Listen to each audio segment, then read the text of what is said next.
नमस्कार। मैं ज्योतिष शास्त्री रमेश चौबे उपस्थित हूँ आपके समक्ष आपके कुछ सवालों का जवाब देने के लिए।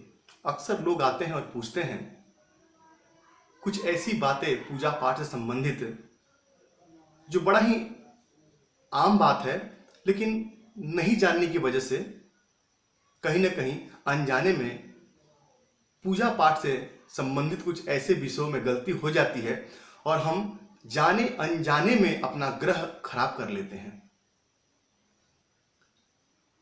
तो आइए आज एक एक करके कम से कम 3-4 विषयों पे चर्चा करेंगे और आपको बताने की कोशिश करूंगा कि 2-4 जो प्रश्न जो हमारे पास जो आए थे। सबसे पहले तो पूजा स्थान पे कौन सा दीपक जलाना चाहिए, तेल का या घी का, और दूसरा कि घर में मूर्ति कितनी बड़ी होनी चाहिए और क्या उसमें प्राण प्रतिष्ठा करके रखना चाहिए, और एक प्रश्न आया था कि पूजा करते समय जो मुख है वो किधर होना चाहिए, किस तरफ होना चाहिए।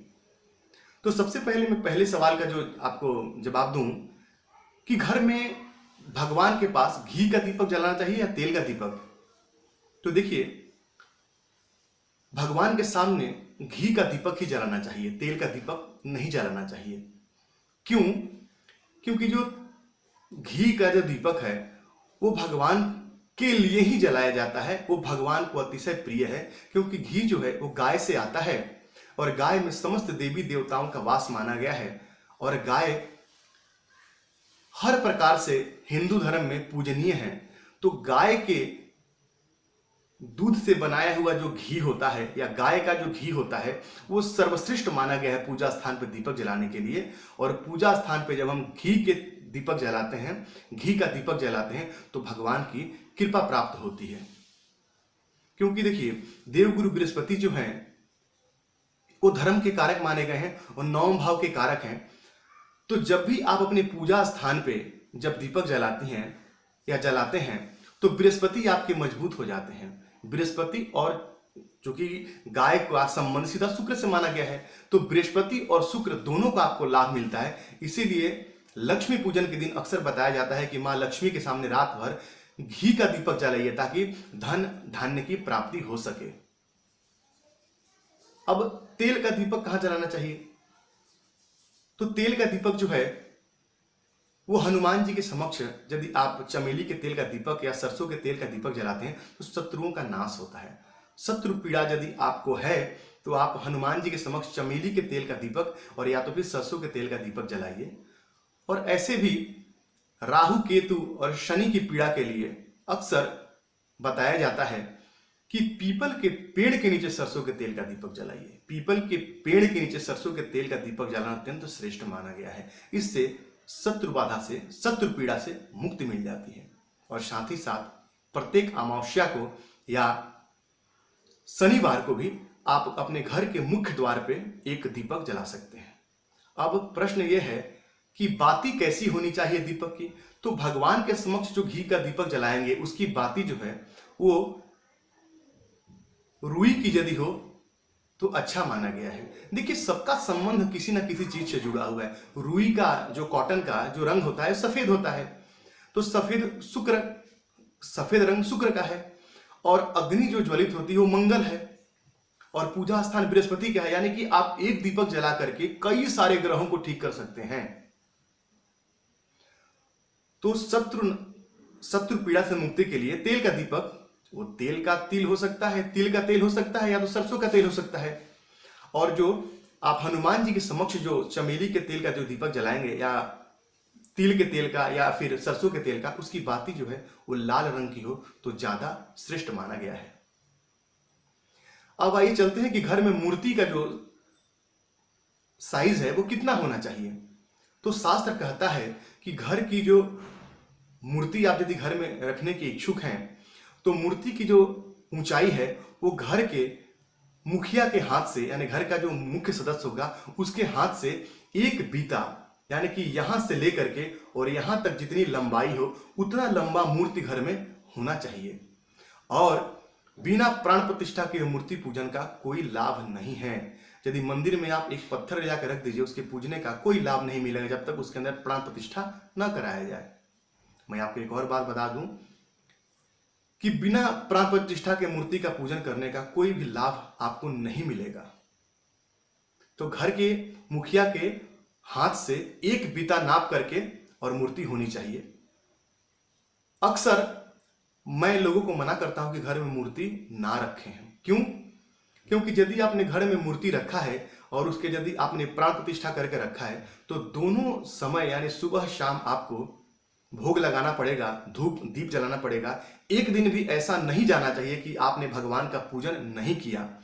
दोनों समय यानी पूरे 365 दिन आपको भगवान की पूजा करनी पड़ेगी, धूप बत्ती दीप दिखाना पड़ेगा, भोग लगाना पड़ेगा। यदि आप घर के बाहर चले गए, ताला बंद करके चले गए घर में और भगवान का पूजन नहीं हुआ तो फिर उसका दोष आपको लगेगा। इसीलिए कोशिश कीजिए कि घर में भगवान के चित्र की पूजा करें, भगवान का फोटो ला के रखें और उसकी पूजा करें, वो ज्यादा श्रेष्ठ है। अब मंदिर में तो नियम बना है, मंदिर में पुजारी जो है वो सुबह शाम भोग लगाते हैं, पूजा पाठ करते हैं, तो वहां तो ठीक है, लेकिन घर में रखने के पहले बहुत विचार कर लीजिए और तभी घर के अंदर भगवान की मूर्ति रखिए, नहीं तो अच्छे के लिए लाएंगे और उसका बुरा फल आपको मिलने लगेगा। अब आइए तीसरे प्रश्न की ओर चलते हैं। किस तरफ मुख करके पूजा करना चाहिए?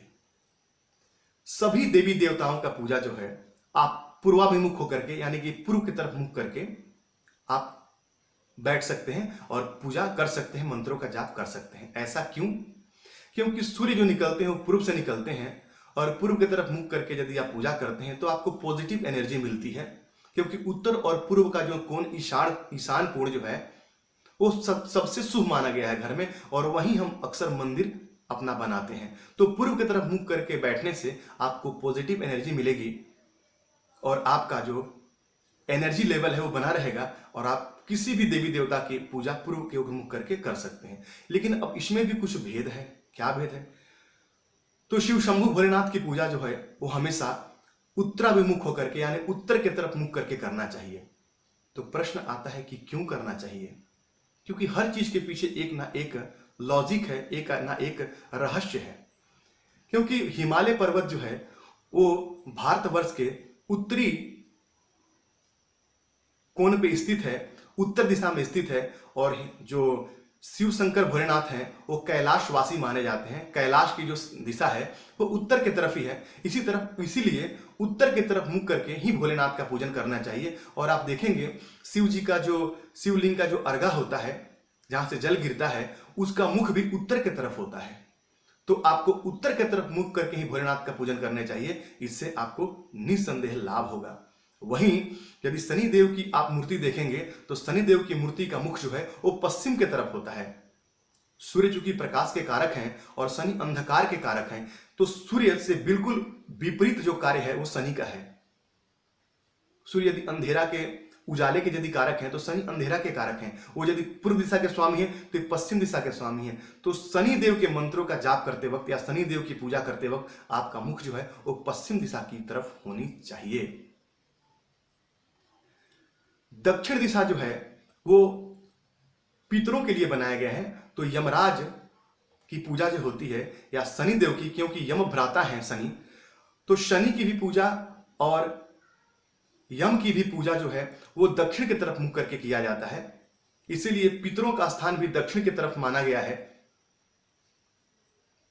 तो दक्षिण की तरफ आप जो है वो यम की पूजा और शनि की पूजा दक्षिण की तरफ मुख करके भी कर सकते हैं। हालांकि शनि देव के लिए मुख्य पूजा तो पश्चिम की तरफ मुख करके ही होता है। आपको यदि शनि की किसी प्रकार की पीड़ा है और आप यदि पश्चिम दिशा के मुख करके और शनि के मंत्रों का जाप करते हैं और शनि चालीसा या दशरथ कृत शनिश्चर स्तोत्रम का पाठ करते हैं तो निस्संदेह आपको लाभ मिलेगा। आप आजमा के देख लीजिएगा। वहीं आप देखिएगा कि हनुमान जी महाराज का जो मुख है वो कहाँ है? वो दक्षिण की तरफ हनुमान जी महाराज का मुख होता है। क्यों? क्योंकि संकट ते हनुमान छुड़ावे।